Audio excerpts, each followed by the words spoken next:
आप लोगों का आपके अपने यूट्यूब चैनल उज्जवल संसार में। दोस्तों, आज के इस वीडियो में हम जानने वाले हैं बीएससी एग्रीकल्चर फर्स्ट सेमेस्टर का जो एग्रीकल्चर हेरिटेज का पेपर हुआ था, इसके आंसर की को जानने वाले हैं कि कौन से ऑप्शन का कौन सा आंसर सही है। तो चलिए आज का वीडियो शुरू करते हैं। तो दोस्तों, सबसे पहले आप लोग यहाँ पे अपना सारी चीज़ें देख पा रहे होंगे कि आपका जो भी पेपर आई डी है आप मैच कर लीजिएगा। ये बात पहला क्वेश्चन है कि जो कृषि युग का आरंभ हुआ था वो कब हुआ था। तो 8700 से 7700 ईस्वी BC में हुआ था। आगे बढ़ते हैं। कह रहा कि पिछली घटनाओं का सतत अभिलेख कहलाता है। उसको हम किस में पढ़ते हैं, उस अध्ययन को क्या कहते हैं, तो हिस्ट्री बोलते हैं। उसके बाद आगे बढ़ते हैं। अगला है एग्रीकल्चर में एग्री शब्द का अर्थ होता है। तो एग्री शब्द का जो अर्थ होता है वह भूमि व मिट्टी होता है। आगे बढ़ते हैं। प्राचीन काल में भोजन का मुख्य स्रोत क्या था। तो आपको भी पता होगा कि पुराने समय में लोग शिकार पर पूरा निर्भर रहते थे। उसके बाद आगे बढ़ते हैं। आपका अगला क्वेश्चन है, भारत में गेहूं की अर्धबोनी जातियां लाई गई थी। तो कहाँ से लाई गई थी, मैक्सिको से लाई गई थी। उसके बाद अगला क्वेश्चन आपका है, ICAR न्यू दिल्ली की स्थापना हुई थी कि ICAR की स्थापना किस वर्ष की गई थी। तो 1929 में की गई थी। अगला है, भारत का अनाज उत्पादन में आत्मनिर्भर होने का कारण क्या है। तो इसका मेन कारण क्या है, ग्रीन रेवोल्यूशन है, यानी हरित क्रांति के द्वारा ही आप हमारे लोगों का जो प्रोडक्शन है वो बढ़ा था। अगला है, पीली क्रांति संबंधित है, यानी येलो रिवोल्यूशन कब हुआ था या किस चीज़ से रिलेटेड है। तो तिलहनी फसल से रिलेटेड है। आगे बढ़ते हैं। आपका अगला, हरित क्रांति शब्द किसने दिया था। तो हरित क्रांति के शब्द किसने दिया था। तो इसका जो करेक्ट आंसर होगा WS गॉन्ड, यानी विलियम एस गॉड, जिसे हम बोलते हैं गोंड बोलते हैं। उसके बाद आगे बढ़ते हैं। आपका अगला क्वेश्चन है, यहाँ पे आप लोग देख पा रहे होंगे, हार्स वही हस्बेंड्री जो बुक है उसे किसने लिखा था। तो आप लोगों को पता होगा जो फादर हैं किसके टिलेज के, वही लिखे थे, यानी जेथरो टुल ने लिखा था। उसके बाद आगे बढ़ते हैं। हरित क्रांति के जनक कौन है। तो हरित क्रांति के जनक नॉर्मनी बोरलॉग है। दोस्तों, यहाँ पे नाम नहीं दिया इंडिया या फिर विश्व में, इसलिए इसको हम नॉर्मनी बोरलॉग मानेंगे।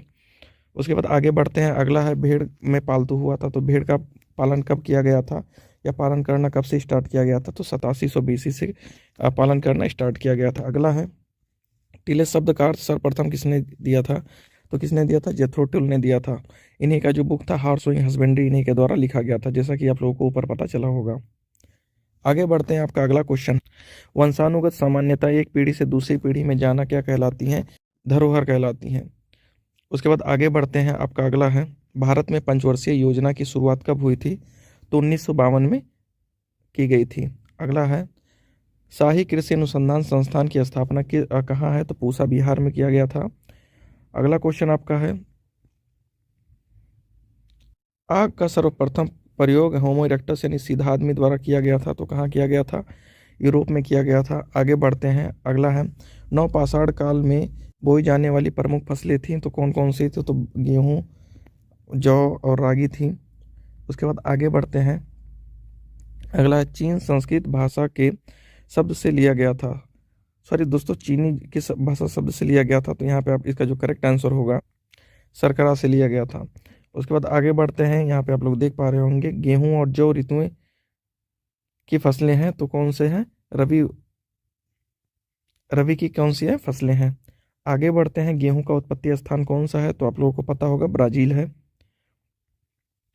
उसके बाद आगे बढ़ते हैं। अगला है, काली मृदा में आमतौर पर उर्वरता का स्तर होता है। तो कैसा होता है, बहुत हाई होता है, क्योंकि बहुत सारे ऑर्गेनिक मैटर उसमें पाए जाते हैं। अगला हरी खाद होती है। हरी खाद कौन सी होती है, ऑर्गेनिक खाद को हरी खाद बोलते हैं हम लोग। उसके बाद आगे बढ़ते हैं। अगला आपका है, फसल चक्र का मुख्य उद्देश्य क्या है।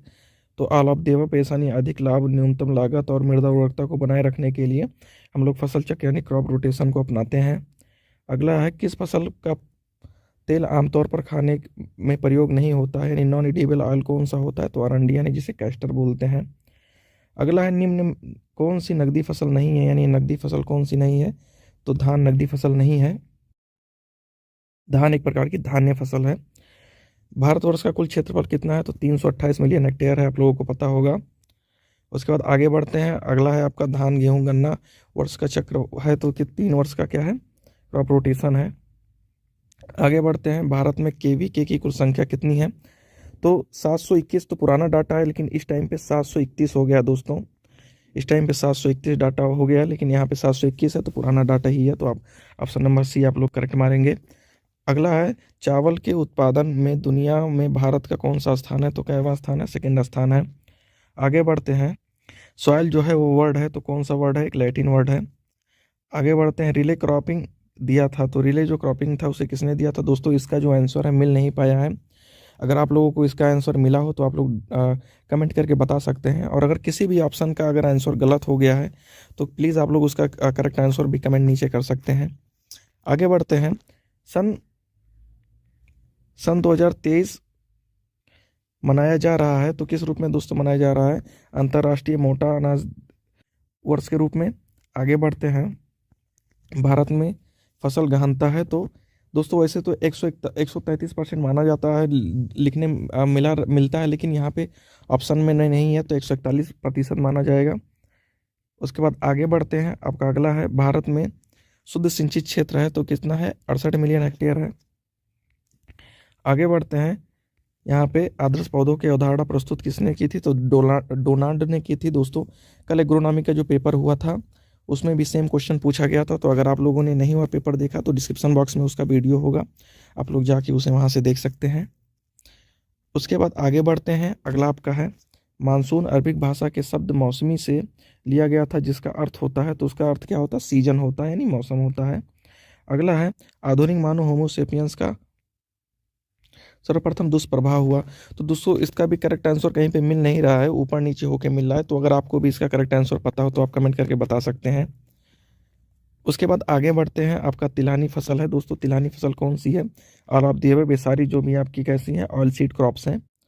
उसके बाद आगे बढ़ते हैं, तो धान की खेती शुरुआत हुई थी, तो 2200 ईस्वी में हुई थी। दोस्तों ये बहुत इंपॉर्टेंट क्वेश्चन है और ये बार बार पूछा जाता है।